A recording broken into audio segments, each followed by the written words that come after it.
In space, no one can hear you scream. Oh, I'm sure you don't need any more of an intro than that because stay tuned. I'm going to dive on in and review Alien the Role-Playing Game Evolved Edition's starter set from Free League Publishing right after this.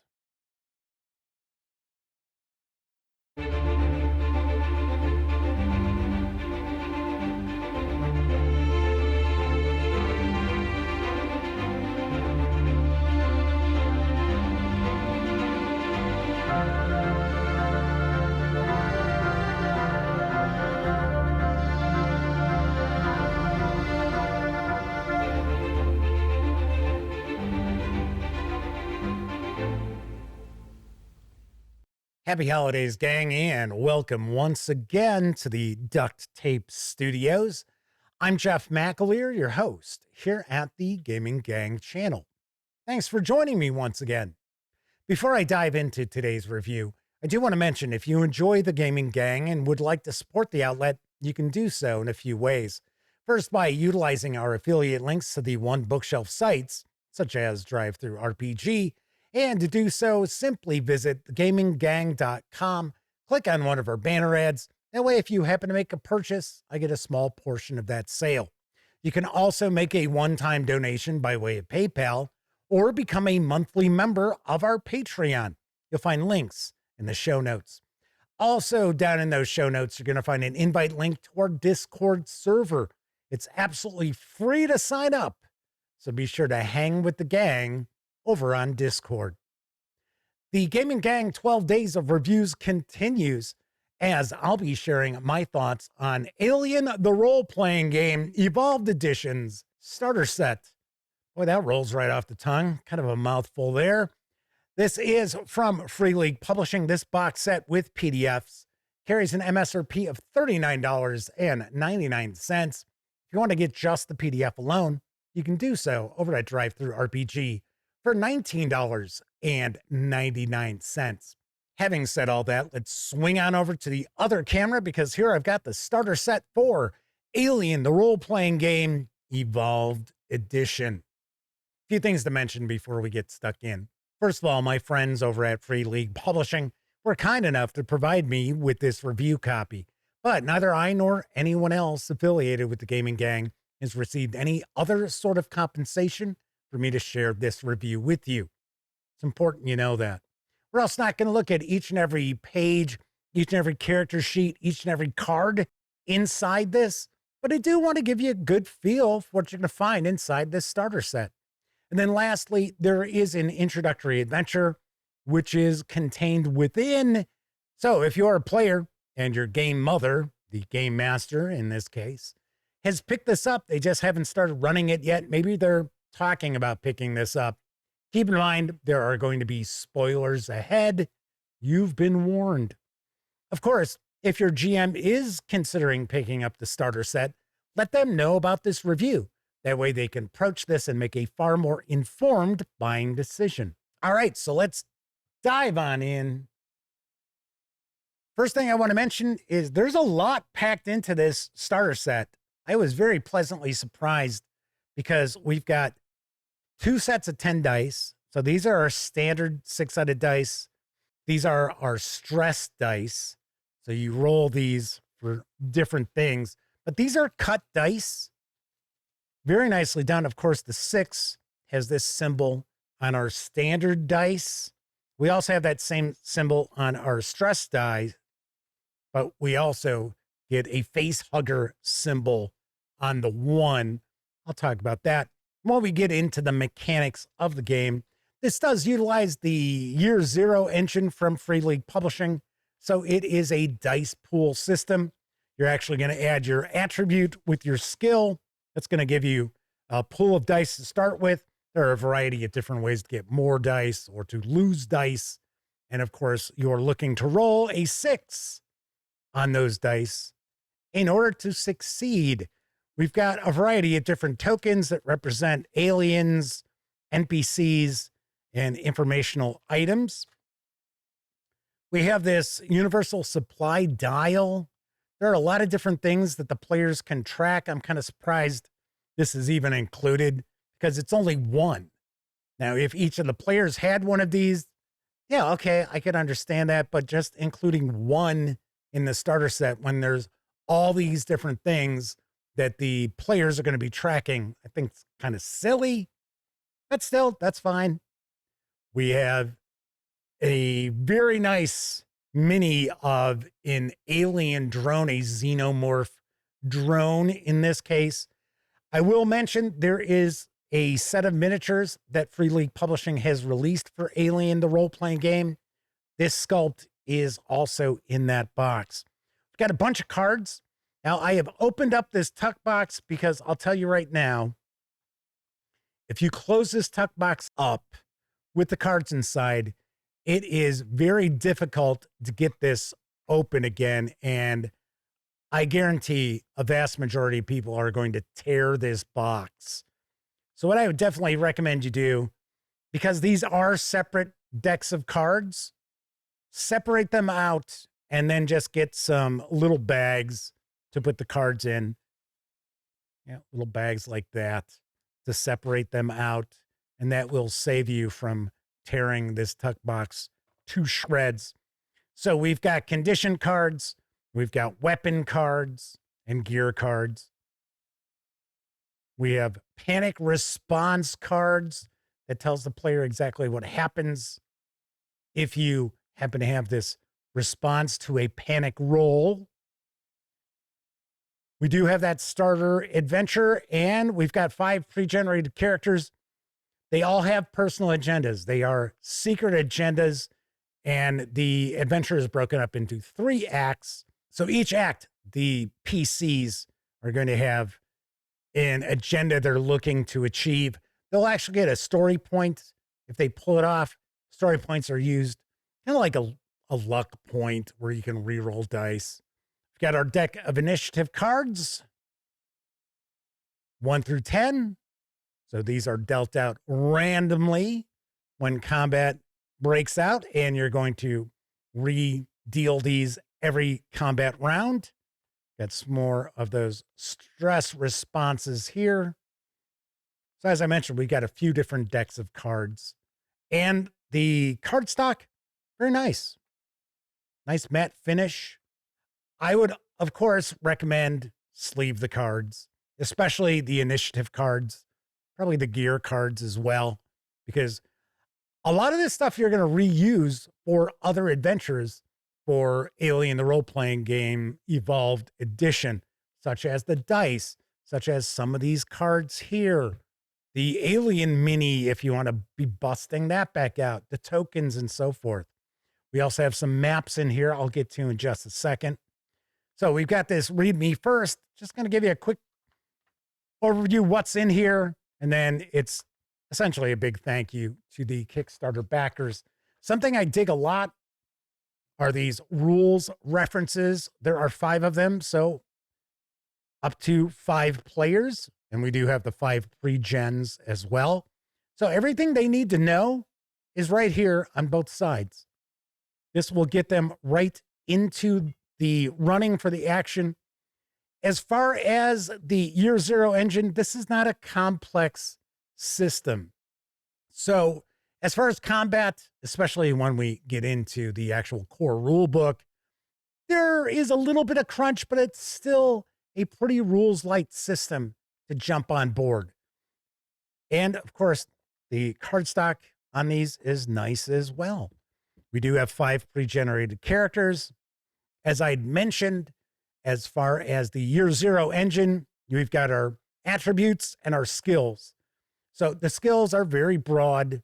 Attributes are also pretty broad. So we got strength, agility, wits, empathy, a 5 strength, and then we've got 3 skills, which are part of each of these attributes.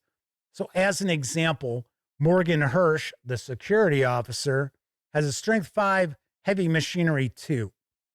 So if they were attempting to do something involving heavy machinery that required you to roll dice to see if you succeed or fail, they would actually start off with a pool of 7 dice.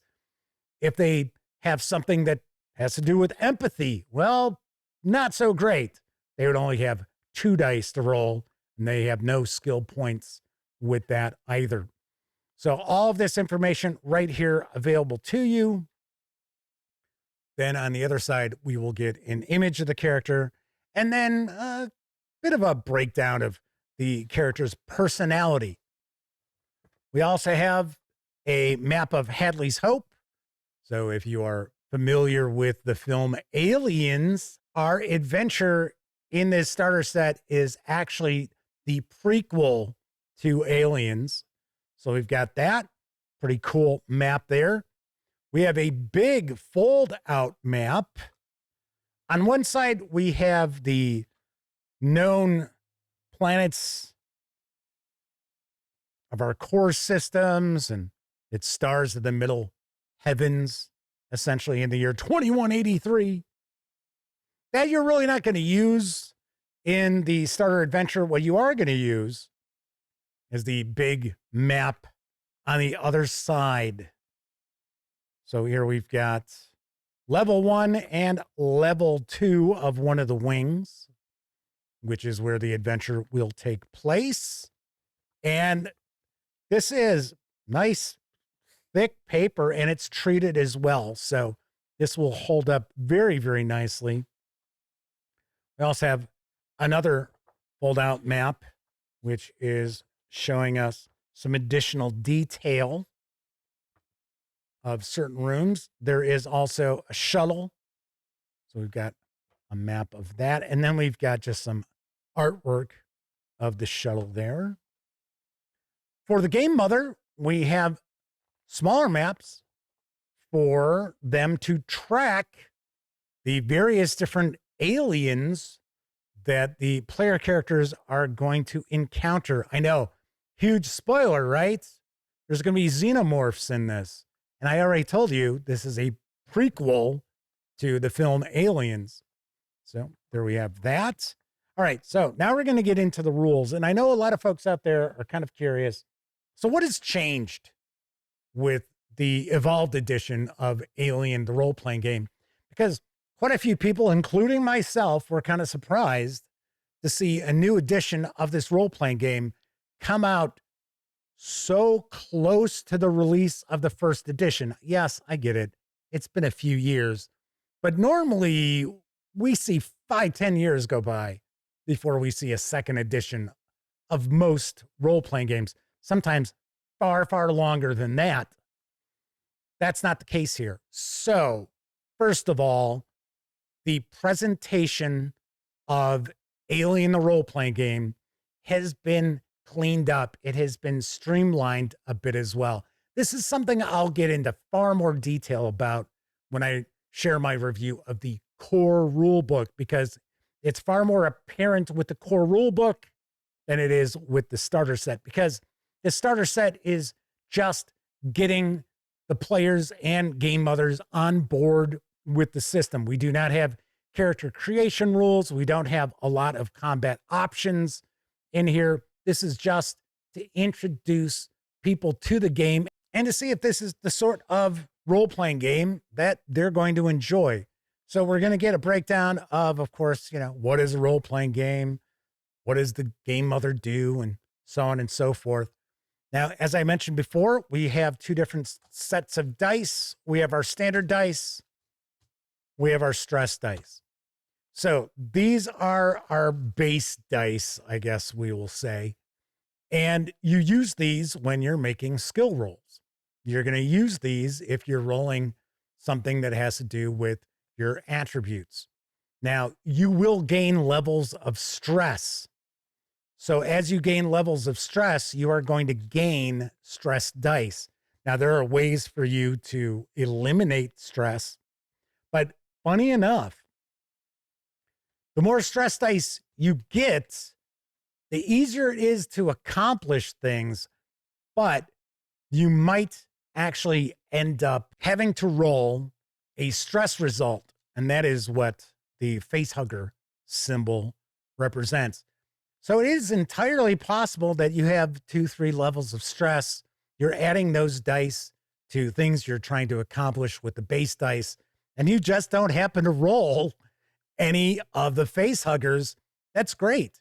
Because funny enough, the way the mechanics work in Alien, the role-playing game Evolved Edition, stress can make the player character focus more on what they're trying to do.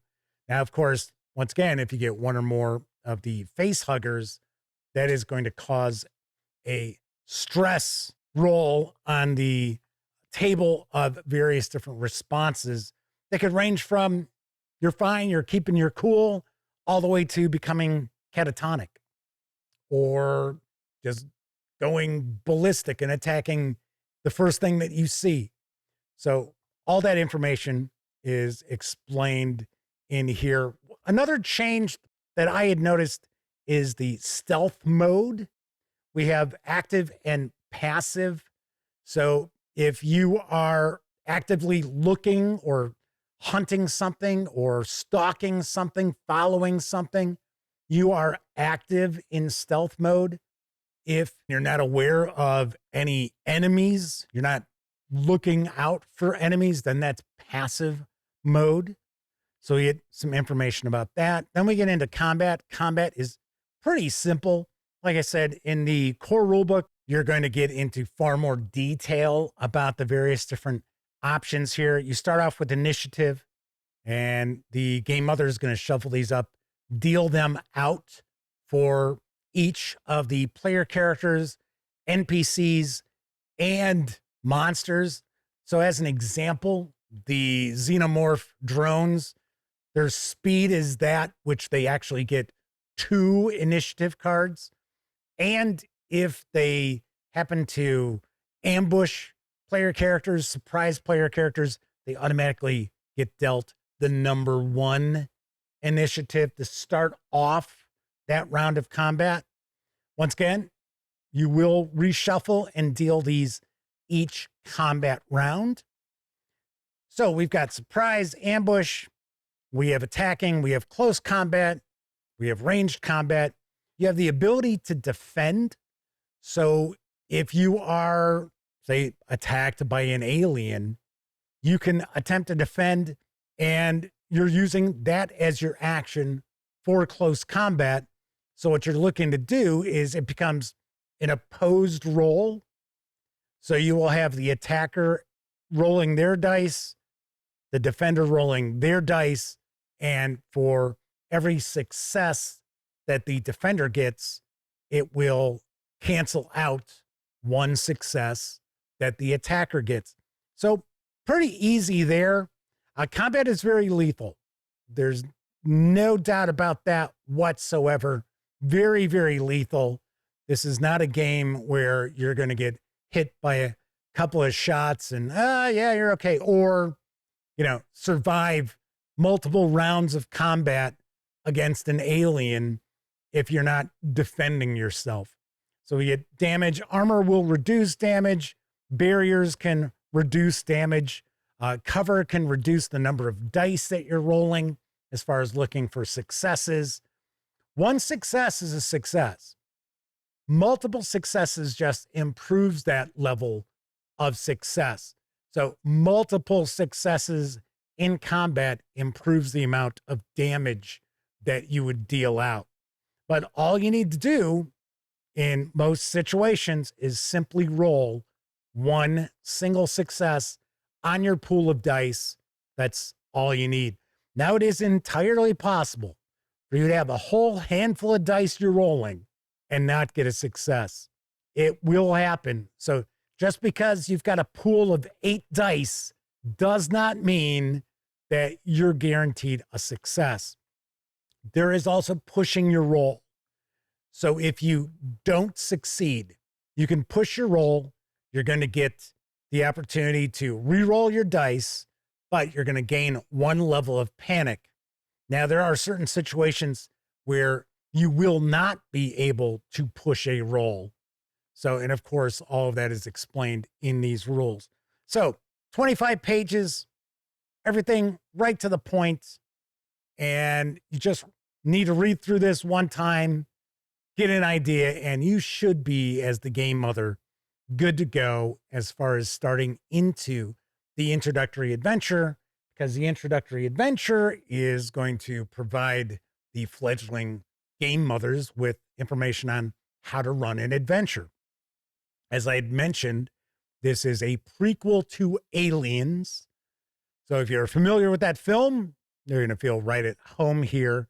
So what happens, the pre-generated characters, they are actually out on a standard survey mission because this colony is terraforming this planet and their vehicle breaks down. So in the meantime, there had been somebody who had been sent out by Wayland Yutani to go check out the alien ship. Remember, this is the planet that the crew of the Nostromo found that alien ship with the alien eggs. Of course, they're infected. They come back. And of course, they have a chest burster and so on and so forth. So all of this is going on while the pre-generated characters, the PCs, are awaiting someone to come out there to help them repair their vehicle. And then eventually no one shows up. So they have to struggle back to the colony, and then they start learning what's going on. So there are very few survivors still in the colony. Now, the company has also dispatched a couple of higher ups who are supposedly overseeing the situation, where in reality, all they're trying to do is make sure they get some of those alien eggs back to the company and everybody else be damned. So there is a small section of the colony that the player characters are going to explore. And of course, as they're going through this, they're going to be subject to attacks by both xenomorph drones, as well as face huggers and chest bursters and so forth. What they're trying to do is they're trying to find a way to actually activate the shuttle that's out on the landing pad so they can escape. That is the game plan, all in all. And then there's a twist at the end. So this is probably not going to be an adventure with many, if any, survivors. And that might be a problem with some people. Now, keep in mind, this is supposed to be a cinematic adventure. So cinematic adventures are designed as one-shots, whereas we also have campaign games for Alien, the role-playing game. Most of the releases we saw for the first edition were cinematic adventures. So even the box set that came out with this, the boxed adventure Rapture Protocol, is also a cinematic adventure. So they are designed to essentially be one and dones. Adventure's pretty cool. I like it. I do have some quibbles with it, and I will mention those when I share my final thoughts. So let's swing back over to the other camera. I'm going to share my review score. Gotta say, pretty impressed. There's a lot packed into this starter set, especially with the things that you're going to reuse with other Alien adventures, such as the dice, base dice, as well as the stress dice. And you get 10 of each. That's pretty nice. Now, granted, they are a little bit smaller than standard 6-sided dice, but still 20 dice. You also get a variety of different cards you're going to use again as well if you run other adventures or create your own campaigns for Alien, the role-playing game. Really, my only issue, and it's actually a fairly large one with this, is the adventure itself. Now, I love the fact that it is a prequel to Aliens. There are some cool little callbacks to the film as well as Alien itself, if you're familiar with both those movies. But I could also see this easily becoming a total party kill very quickly. Because you got to remember, this is not a bunch of Space Marines. These are 5 pre-generated colonists. And yes, there is an armory that they can get into, but that armory has also been picked over by the colonists before them. So it isn't like the player characters are going to be toting around a lot of firepower. It's also very easy for the player characters to arrive at the colony in bad shape because they have been stuck out in that busted down vehicle. So it's very possible they could become fatigued. Now, there are ways for them to grab stuff to eat to eliminate that condition, but it's possible not all of the player characters are going to be able to avoid being fatigued, which is going to cause problems later on down the road. So I could easily see this turning out to be an adventure where not only do all of the survivors not make it to that shuttle, but none of the survivors make it to the shuttle. So nobody gets to experience that additional twist ending to the tale, which I got to be honest, I'm not super keen on. I mean, I get it. It's well within the premise of Aliens and the way that Weyland-Yutani would operate, but still could turn out to be kind of a bummer ending for any surviving player character who gets into that shuttle. But once again, I really think this could easily turn into a total party kill far, far sooner than that. And even though this is a cinematic adventure where the players aren't expected to carry on with those player characters through other adventures, if things go wrong real quick, that might turn some people off on Alien, the role-playing game. And yes, I get it. This is a survival horror role-playing game. Completely understand that. But I think this is really a little more lethal than it should be. Because once again, there are multiple xenomorph drones in this. The standard Alien. Now, granted, they haven't aged. They're fairly fresh aliens. But still, we're not talking about just face huggers. We're not talking about just chest bursters. And there are a variety of ways for the player characters to get infected prior to actually getting to that escape shuttle too. Myself, if I were running the adventure, I would tweak it a little bit to at least try to give the player characters a fighting chance, while still not taking it too easy on them. Regardless, I do like this starter set. I think it's very nicely done. Production quality, top notch, as we usually will expect from Free League Publishing. So on a scale of 0 to 10, I give the Alien, the role-playing game, Evolved Edition starter set an 8 out of 10. If you were a fan of the first edition, I think you will definitely dig this. Is this a must-own if you have the first edition? I got to be honest, I don't really think so. There are changes. The changes are more apparent in the core rulebook than in the starter set, though. Although the stress rules have been changed so that there isn't that death spiral with stress that you could have had in the first edition. All right, that is it for this time out. If you like the video, by all means, please give it a quick thumbs up. Subscribe to the Gaming Gang channel if you haven't already. And if you do subscribe, don't forget, ring that bell, because it's supposed to not only let you know when I share videos such as this, it'll also inform you when my live stream, the Gaming Gang Dispatch, airs Tuesday, Wednesday, and Thursday evenings right here on YouTube at 7 p.m. Central. Now, I will mention I am on a bit of a holiday break, so the live streams don't return until January 6th. But the Gaming Gang 12 Days of Reviews will continue, and on New Year's Eve, I am actually going to be sharing a video with my favorite role-playing games of 2025. So be sure to tune in for that. Once again, I'm Jeff McAleer. Happy holidays, everybody.